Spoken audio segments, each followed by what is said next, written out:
भारताचा मार्क्सवादी लेलनवादी पक्ष लाल बावटा आज यांचा शिमगा मोर्चा आहे, असे या मोर्चाला नाव दिलेलं आहे। हा मोर्चा पायी निघालेला आहे। या मोर्चाला सुरुवात मोनर येथील मस्तान नाका येथून झालेली आहे आणि हा मोर्चा विक्रमगडला जाऊन धडकणार आहे।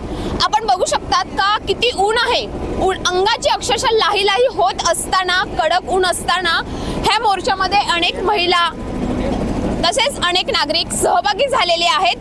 काय बोलणार, हा मोर्चा नक्की काय आहे? तुम्ही आता पायी चाललेला आहेत, आजचं नियोजन कसं असणार आहे, मोर्चा का आहे, काय बोलणार एकंदरीत ह्याबद्दल? असे मॅडम एक नाही हजार मोर्चे निघाले, मात्र सरकारला याची कोणत्याही प्रकारची दया येत नाही लोकांची। हे सरकार अतिशय गेंड्याच्या कातडीचं सरकार आहे। लोकांच्या मागण्या जर तुम्ही पाहिल्या तर घरकुलाच्या निगडीत मागण्या आहेत, पाणी पाहिजे, रस्ता पाहिजे, अशा छोट्या मोठ्या मागण्या आहेत। लोकांच्या अतिशय जीवनाचं जे रेशन कार्ड पाहिजे, गावापाड्यामध्ये जल जीवन मिशन योजना पूर्णपणे फेल ठरलेली आहे। अशा ज्या काही लोकांच्या मूलभूत गरजा संदर्भात प्रश्न आहेत, ह्या प्रश्नाला घेऊन हा मोर्चा निघालेला आहे। मनोरपासून मोर्चाची सुरुवात झालेली आहे। तब्बल 23 किलोमीटर लांब आम्ही चालणार आहोत आणि रात्री पालघरचे SP, विक्रमगड पोलीस स्टेशनचे PI गोळेसाहेब आणि विक्रमगडचे तहसीलदार BDO या संबंधित सर्व अधिकाऱ्यांशी आमची चर्चा झालेली आहे। पालघरचे SP साहेबांनी आम्हाला शब्द दिलेला आहे की तुम्हाला 23 किलोमीटर चालण्याची वेळ येणार नाही। सगळे जिल्ह्याचे आणि तालुक्याचं प्रशासन तुमच्याशी चर्चा करण्यासाठी थेट रस्त्यावर येईल आणि आम्हाला खात्री आहे की पोलीस प्रशासनाने आम्हाला चांगल्या पद्धतीने सहकार्य केलेलं आहे। आणि आमच्या ज्या काही मागण्या आहेत, मुख्य मागणी एकच आहे की पालघर जिल्ह्यामध्ये मनरेगा कामगार, आदिवासी समाज जो आमच्या रोजगार हमीवर कामाला जातो, त्या मनरेगा कामगारांची 52,45,000 रुपये मजुरी सध्याच्या घडीला थकीत आहे। त्याचबरोबर फक्त विक्रमगड मधले 1102 लोकांचे घरकुलाचे हप्ते थकीत आहे। पालघर जिल्ह्यातले कित्येक लोकांचे घरकुलाचे हप्ते थकीत आहेत। अशा या सगळ्या मागण्यांना घेऊन हा मोर्चाची सुरुवात झालेली आहे। आम्ही पूर्णपणे विक्रमगड तहसीलदार गाठल्याशिवाय शांत बसणार नाहीत। ही आता सुरुवात होताना लोक फार कमी आहेत, पण मी काय बोलते, पण एवढं रणरण त्या उन्हामध्ये नियोजन कसं असणार आहे तुमचं? पायी जाणार आहेत तुम्ही, 23 किलोमीटरचा पायी प्रवास करणार आहेत, मग कसं नियोजन असणार आहे? आम्ही आदिवासी आहोत, आम्ही शेतकरी आहोत। शेताबांधावर राबणारा हा समाज उन्हाला घाबरत नाही, पावसाला घाबरत नाही। आणि मुख्य म्हणजे घरकुलाचे पहिले हप्ते पडल्यानंतर आमच्या लोकांची घरं उघडी झालेली आहेत।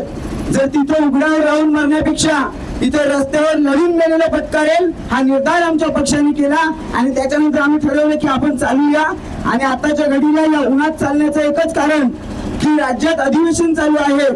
जेव्हा इथे रस्त्यावर जनता चाल करेल तेव्हा महाराष्ट्राचं सरकार हलेल आणि त्यांना झकमार आमच्या पुढे झुकावं लागेल आणि आमच्या मागण्या मान्य कराव्या लागतील, ही आम्हाला खात्री आहे, म्हणून आम्ही ही चाल घेतोय। जर शासनाची माणसं आज आली नाही तर आंदोलन हे पुढे होईल का आजच संपेल, स्थगित होईल?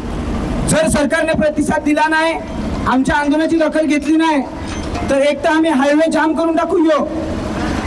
जसं मुंबई ते दिल्लीपर्यंत हा मुख्य रस्ता आहे, जर आमचे प्रश्न सुटले नाही तर राष्ट्रीय महामार्ग पूर्णपणे ब्लॉक करण्यात येईल आणि मग आम्ही दिल्लीला चालू करू। वेळ आमच्या दिल्लीपर्यंत चालण्याची आमची तयारी आहे पूर्णपणे। आता जानेवारीमध्ये जे आमदार विनोद निकोले आहेत त्यांनी भव्य असा मोर्चा काढला होता। त्या मोर्चामध्ये पण काही ज्या तुमच्या मागण्या आहेत ते सेमच होत्या आणि शासनाने सांगितलेलं आहे का 3 महिन्याचा कालावधी आहे, तरी पण तुम्ही हा मोर्चा का काढलेला आहे? असे एक नाही अनेक मोर्चे झाले। प्रत्येक वेळी सरकार आश्वासनं देते पण आश्वासनाची अंमलबजावणी होत नाही।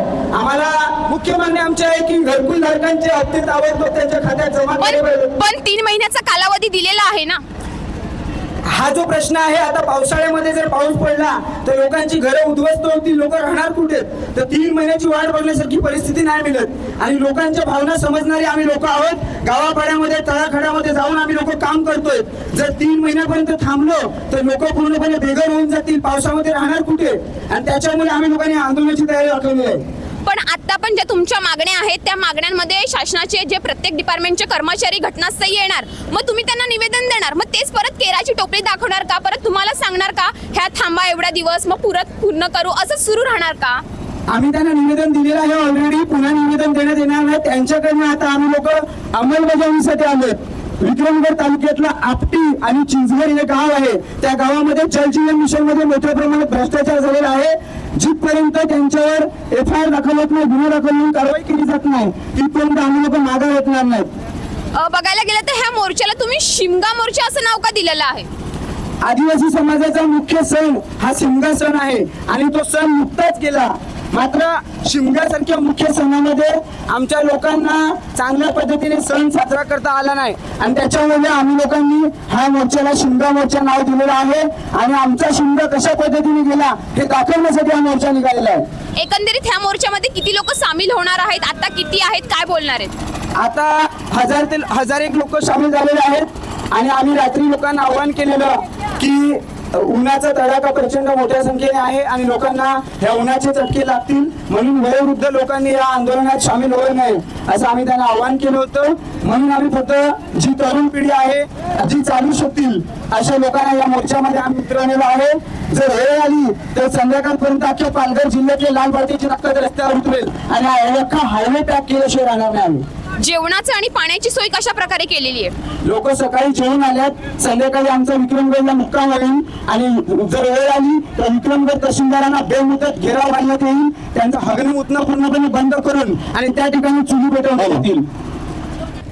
काय बोलणार या मोर्चामध्ये तुम्ही सामील झालेले या आहे? मोर्चामध्ये आम्ही बोलणार की आता लाडकी बहीण योजनामध्ये 1500 रुपये द्यायला बोलले मोदी सरकार.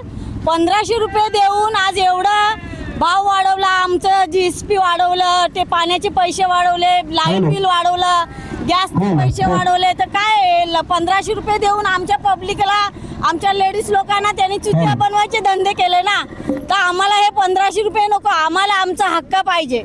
आम्ही जो लढा चालू केला ते हक्कासाठी पाहिजे. आम्हाला घरकुल पाहिजे, आमचे घरकुल लोकांना रस्ते बंद आहे ते पाहिजे, मुलं शाळेतून बेघर करायला लावले, आमच्या आश्रममध्ये मुलांना मारहाण करतात, त्याच्यावर न्याय पाहिजे आम्हाला.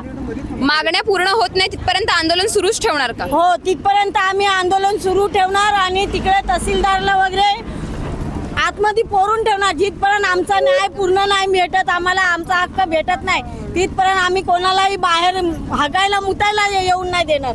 काय बोलणार आहेत? सरकार एक ठिकाणी महिलांना लाडकी बहीण सांगतं 1500 रुपये देतं, पण खरोखरच 1500 रुपये भेटतात का आपल्या? आता हे बघा, मुख्यमंत्री एकनाथ शिंदे यांनी आपल्याला लाडकी बहीण योजना म्हणून 1500 रुपये देत आहेत प्रत्येक महिन्याला आपल्याला, पण हे 1500 रुपये काय कामाचे आपल्या?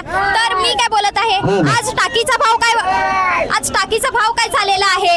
आज कालच मी टाकी घेतली, 900 रुपये टाकीचा भाव झालेला आहे. तेलाची पिशवी तुम्ही 150-200 रुपये ह्या भावाने देत असतील तर लाडकी बहीण संसार काय करणार आहे? म्हणजे तुम्ही 1500 देऊन आमची तुम्ही लायकी करतात, तुम्ही आम्हाला लुटायला बसलात. जे 1500 रुपये तुम्ही आम्हाला देतात त्याच्यापेक्षा दुप्पट तुम्ही आमच्याकडून लुटत आहेत. हे आम्हाला तुम्हाला सांगायचं आहे. तर हे 1500 रुपये आम्हाला नको आहेत तुमचे, हेच आम्हाला एकनाथ शिंदे मुख्यमंत्री यांना सांगायचं आहे. आपण बघू शकतात ह्या मोर्चामध्ये सामील झालेले आहेत. तसेच पोलिसांचा मोठ्या प्रमाणात बंदोबस्त आहे. कुठलाही अनुचित प्रकार घडू नये यासाठी पोलिसांचा मोठ्या प्रमाणात बंदोबस्त बघायला मिळतोय. जिथपर्यंत मागण्या पूर्ण होत नाही तिथपर्यंत मोर्चावर ठाम असणार आहेत. आता बघूया ह्यांचा मोर्चा ज्या मागण्या आहेत त्या पूर्ण होतील की फक्त केराची टोपली धावून आश्वासन दिलं जाईल की मागण्या पूर्ण होतील हे आपल्याला समजणार आहे. कॅमेरामॅन अपू बुकलेसह श्वेता रस, न्यूज पोलीस रिपोर्टर, मस्तान नाका.